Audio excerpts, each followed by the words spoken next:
ගරු කතානායකතුමනි, අපි මොකද්ද කරේ? අපි මූල්‍ය නොසලකිලිභාවයේ පැවති යුගයේ අවසන් කර මූල්‍ය පිළ නොසලකිලිභාවයක් තිබුණා. දකින දක්කේ කරන්න පටන් ගත්තා. හිතුණු දේ කරන්න පටන් ගත්තා. රොකට් යවන්න ඕන රොකට් යවන්න හිතෙනවා. නේද? කාර් පදින්න ඕන පාදින්න හිතෙනවා. කුළුණක් ගහන්න හිතනවා කුළුණු ගහන්න යනවා. මොකද්ද උනේ මේ ආර්ථිකයට? කිසිදු විනයක් තිබුණේ අපේ ආර්ථිකයට. මේක තමයි ප්‍රතිඵල. අපි මොකද්ද කරේ? මූල්‍ය නොසලකිලිභාවයේ පැවති යුගයේ අවසන් කර ඒ විචක්ෂණශීලී නීතිමය රාමුවක් කරින් ප්‍රතිස්ථාපනය කර තිබෙනවා. නීතිමය රාමුවක් හදලා තියෙන්නේ. කොච්චර ණය ගන්න පුළුවන්? කොච්චරද වියදම් කරන්න පුළුවන්? කොච්චරද ප්‍රාග්ධන වියදම් තියා ගන්න පුළුවන්? ඒ ඔක්කොම නීතිමය රාමුවකට ගෙනලා තියෙනවා.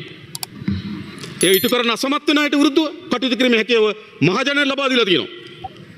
නීතිය කඩනවා නම් පාලකය මහජනයට විරුද්ධව කටයුතු මහජනයකට එරෙහිව නඩු යන්න පුළුවන්. එතෙන්ට රටක් හද මේක තමයි සිස්ටම් චේන්ජ් එක. මගේ කැමැත්ත මගේ හොඳකමට වෙන දේවල් වැඩක් නෑ. අපි නීතිමය රාමුවකට මේක ඇති කරලා තිබෙනවා. මෙම නීතිමය රාමුව අනාගත කම්පන වලින් අපි ආරක්ෂා කරන අතර සෑම පුරවැසියෙකුටම ඔවුන්ගේ බදු විනයානුකූලවත් විනිවිද භාවයකින් යුතුව හා වගකීමෙන් කළමනාකරණය කරන බවට අපි සහතික කර තිබෙනවා. හැම රුපියලක්ම බදු ගෙවනවා. මා දන්නවා සමහර බදු ආදායම වැඩි වෙන්න හේතුව එතන වෙලා තිබෙනවා. අපි හැම රුපියලක්ම අපි විදිහට කටයුතු කරනවා.